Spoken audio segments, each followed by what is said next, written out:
Hi everyone, it's Jess here. Are you ready for the next story in our Jesus Storybook Bible? I've got a friend today. His name is Harry the Honker. Are you ready to listen, Harry? It's a really good story. Yeah, he's ready. He's going to sit right up here while I read the next chapter called Get Ready.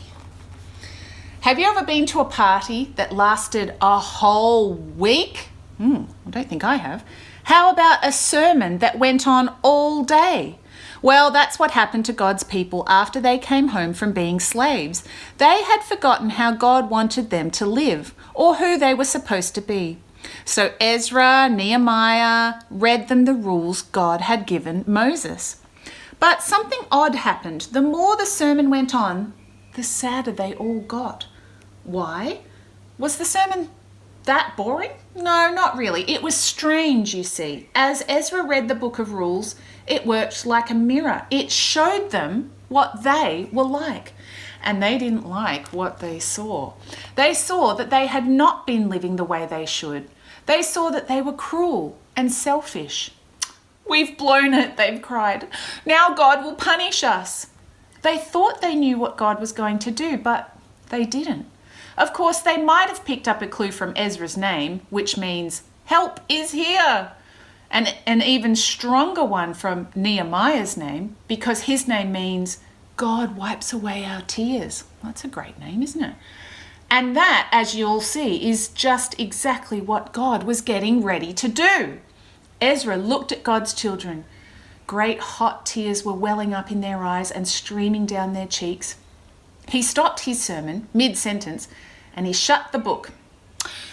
We're having a party, he said.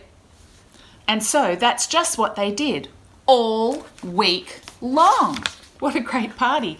God wants us to be happy, Ezra said. All day they listened to stories about the wonderful things God had done for his people. How he made the world, how he gave a special promise to Abraham, how he rescued them from slavery, how he spoke to Moses and showed them how to live, how God brought them to a special land, how God rescued them, no matter what, time after time, over and over again, because of his never stopping, never giving up, unbreaking, always and forever love. They remembered how God had always, all through the years, been loving to his children, keeping his promise to Abraham, taking care of them, forgiving them, even when they disobeyed, even when they ran away from him, even when they thought they didn't need him. And then God told his children something more. This is what God said. I can't stop loving you. You are my heart's treasure, but I lost you. Now I am coming back for you. I am like the sun that gently shines on you, chasing away darkness and fear and death. You'll be so happy. You'll be like little calves running free in an open field. I am going to send my messenger, the promised one, the one you've been waiting for, the rescuer.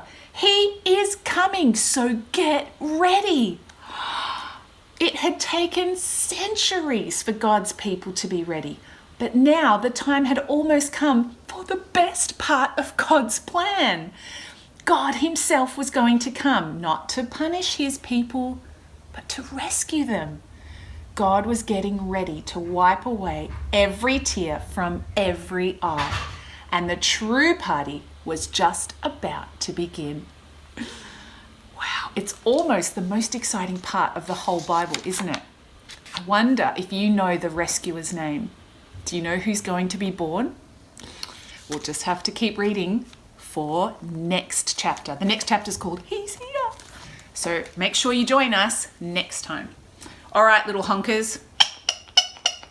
We'll see you then. Bye. Peace.